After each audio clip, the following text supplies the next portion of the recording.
बिस्मिल्लाहिर्रहमानिर्रहीम। अस्सलाम वालेकुम वरहमतुल्लाह। बच्चों, आज का हमारा टॉपिक है एंडोप्लाज्मिक रेटिकुलम। एंडोप्लाज्मिक रेटिकुलम क्या होता है, इसकी फॉर्म्स कौन सी हैं, ये सारी बातें आज हम डिस्कस करेंगे। तो सबसे पहले हम इसकी डेफिनेशन देख लेते हैं। एंडोप्लाज्मिक रेटिकुलम मेम्ब्रेन्स का एक ऐसा नेटवर्क है जो सेल के अंदर मौजूद होते हैं, जिसमें प्रोटीन और दूसरे मॉलिक्यूल्स मूव करते हैं। It is a channel of tubes present in the cytoplasm of cell. ये एक ऐसा चैनल है ट्यूब्स का जो साइटोप्लाज्म में मौजूद होता है। It has two morphological forms.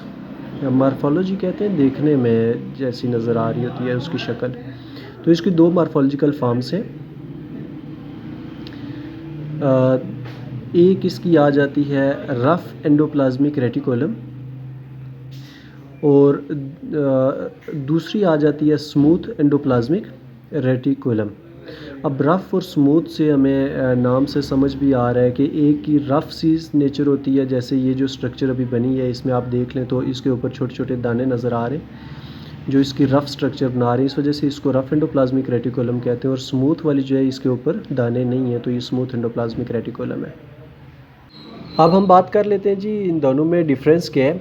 तो जो रफ़ एंडोप्लाज्मिक रेटिकुलम है इसके ऊपर राइबोसोम्स मौजूद होते हैं, इस वजह से इसकी जो सरफेस है वो रफ़ हो जाती है, इसको रफ़ एंडोप्लाज्मिक रेटिकुलम कहते हैं। और स्मूथ एंडोप्लाज्मिक रेटिकुलम की सरफेस पे राइबोसोम अटैच नहीं होते और इस वजह से इसको इस जो अपीयरेंस है वो स्मूथ होती है, तो इसको स्मूथ एंडोप्लाज्मिक रेटिकुलम कहते हैं। अब हम बात कर लेते हैं फंक्शंस क्या है रफ़ और स्मूथ एंडोप्लाज्मिक रेटिकुलम के।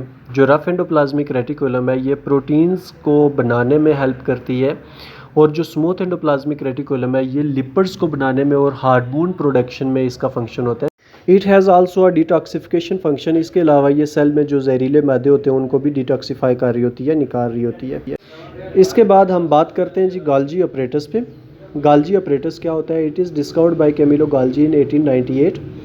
1898 में कैमिलो गाल्जी ने इसको डिस्कवर किया।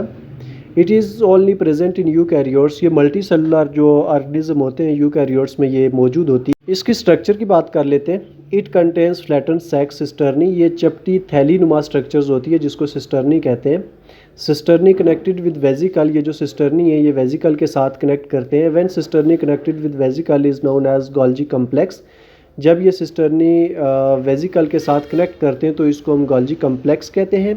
Cisternae is found by fusion of vesicle. Cisternae जो है ये वेजिकल के साथ फ्यूज़ होकर बन रहा होता है और वेजिकल जो है ये बनता है जब ये स्मूथ एंडोप्लाज्मिक रेटिकुलम के साथ फ्यूज़ होता है। आप यहाँ पे स्ट्रक्चर में देख लें तो आपको सिस्टर्नी भी नज़र आ जाते हैं और वेजिकल भी नज़र आ जाते हैं। ये गाल्जी अपरेटस की पूरी स्ट्रक्चर है। अब हम बात कर लेते हैं फंक्शंस ऑफ गाल्जी अपरेटस। गाल्जी अपरेटस जो है ये एक फैक्ट्री के तौर पर फंक्शन कर रहा होता है जहाँ पे जो प्रोटीन्स एंडोप्लाज्मिक रेटिकुलम से तैयार होके आती हैं उनको प्रोसेस किया जाता है और फिर उनको जहाँ पे उनकी ज़रूरत होती है वहाँ पे भेज दिया जाता है। इसके अलावा glycolipids are synthesized within Golgi. Glycolipids भी तैयार होते हैं गोल्जी अपरेटस में। इसके बाद हमारे पास एक और क्वेश्चन आ जाता है, what is conjugated molecule? Right different names of conjugated molecules. Two different molecules belonging to different categories usually combine together to form a conjugated molecule। कह रहे हैं कि दो मुख्तलिफ मालिक्यूल्स जो मुख्तलिफ कैटेगरीज से तल्लक रखते हैं जब वो आपस में मिलते हैं तो उसको आप कंजुगेटेड मालिक्यूल कहते हैं। फॉर एग्जांपल ग्लाइकोप्रोटीन यानी ग्लूकोज और प्रोटीन दोनों अलग हैं और आपस में मिलेंगे तो कंजुगेटेड मालिक्यूल हो जाएगा। ग्लाइकोलिपिड हो गया यानी ग्लूकोज और लिपिड, और लाइपोप्रोटीन यानी लिपिड्स और प्रोटीन, ये जब आपस में मिलते हैं तो कंजुगेटेड मालिक्यूल्स बनाते हैं।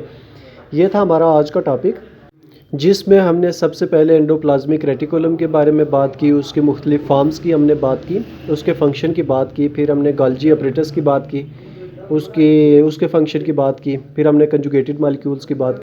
आप सब लोगों का बहुत शुक्रिया। आपका बड़ा ज़बरदस्त किस्म का फॉलो अप आ रहा है, बहुत अच्छा रिस्पांस मिल रहा है मुझे सबकी तरफ से।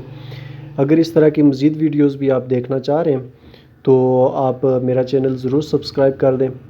हम आगे आने वाली वीडियोस में न्यूक्लियस पे बात करेंगे, टिश्यूज़ पे बात करेंगे। तो मिलते हैं इंशाल्लाह नेक्स्ट किसी वीडियो में किसी नए टॉपिक के साथ। तब तक के लिए खुदा हाफिज़, बहुत शुक्रिया।